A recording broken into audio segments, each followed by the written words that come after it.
नमस्कार, आप देख रहे हैं न्यूज आपका। पश्चिम सिंहभूम के सांडा जंगल में एक बार फिर से नक्सलियों का आईडी बम ब्लास्ट हुआ है।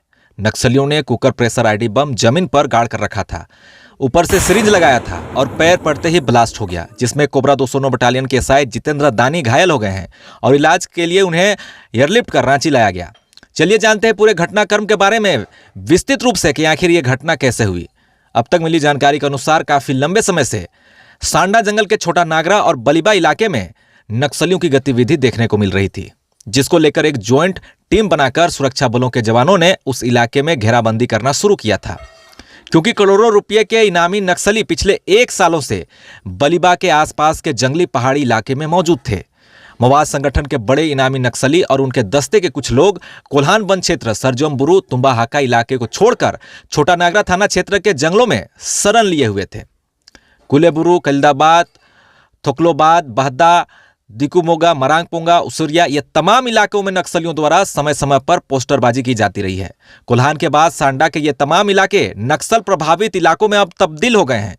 तुम्बाहाका के बाद बलिबा का जंगली पहाड़ी इलाका माओवादियों का नया मुख्यालय केंद्र बना हुआ है, क्योंकि अक्टूबर 2023 से ही इस इलाके में बड़े इनामी नक्सली मौजूद होने की हमारे सूत्रों के हवाले से खबरें भी आ रही थी। बलिबा के आसपास भालूलता, हरादिरी, बाबू डेरा, ये तमाम वैसे इलाके हैं जहां पर मिसिर बेसरा का अड्डा बना हुआ है। इस इलाके में मिसिर बेसरा का एक बड़ा सा बंकर बना हुआ है। हमने अब तक कई सारे वीडियो में बलिबा का जिक्र करते हुए पहले भी बता दिया था, क्योंकि बलिबा ही सांडा के जंगलों में ऐसा इलाका है जहां से दूर दूर तक घना जंगल है और गांव भी पहुंचने के लिए घने जंगलों के कच्चे रास्तों से होकर गुजरना पड़ता है। इस इलाके में काफी लंबे समय से, लगभग अक्टूबर 2023 से ही मिसिर बेसरा, अनलदा, अश्विन, सांगे नंगरिया, संजय गंजू, उनके दस्ते जो है वो सक्रिय हैं। समय समय पर छोटा नागरा इलाके में मोबाइल कनेक्टिविटी को लेकर दस्ते के सदस्य भ्रमणशील भी दिखाई दिए हैं। यही बलिबा का इलाका नक्सलियों का कोर एरिया बना हुआ है। समठा से बलिबा आसपास 10 किलोमीटर तक घना जंगल है, कोई भी बीच में गांव नहीं पड़ता है और यही वजह है कि जराईकेला थाना क्षेत्र और छोटा नागरा थाना क्षेत्र के इन घने जंगलों में नक्सलियों का सेफ जोन बना हुआ है। नक्सलियों का बंकर यहाँ जमीन को खोद कर बनाया गया है और आराम से वे इस इलाके में 1 साल से रह रहे हैं।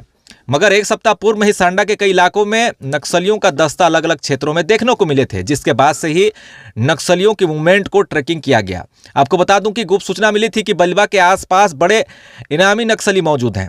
उसके बाद जो है 7 अगस्त को रात में ही कोबरा के जवान, सीआरपीएफ और पुलिस जो है वहां पर एक तरह से ज्वाइंट ऑपरेशन चलाई। रात भर पैदल चलकर उनकी घेराबंदी करने में लग गई और सुबह में टारगेट वाले एरिया में जैसे ही कोबरा के जवान दाखिल हो रहे थे कि आईडी ब्लास्ट हो गया, जिसकी चपेट में आने से एसआई जितेंद्र दानी घायल हो गए, जिसे जंगलों से किसी तरह से निकालकर हेलीकॉप्टर से एयरलिफ्ट कर रांची लिया गया। पुलिस के बड़े अधिकारी भी हॉस्पिटल पहुंचकर जो है वो तमाम घटना की जायजा लिए। सूत्रों के हवाले से ये भी जानकारी हमें मिली थी कि पिछले 1 साल से बलिबा के जंगल तक अलग अलग रास्तों से उनके लिए राशन पहुंचाया जाता था। नेल्सन भेंगरा, जिसे नक्सलियों ने कुछ महीने पहले मारा था, वो इस इलाके में राशन पहुंचाने का काम करता था। बड़े इनामी नक्सली के दस्ते तक उसकी पहुंच थी और बलिबा के जंगलों में कई बार वो देखा गया था, मगर नक्सलियों ने उनकी हत्या कर दी।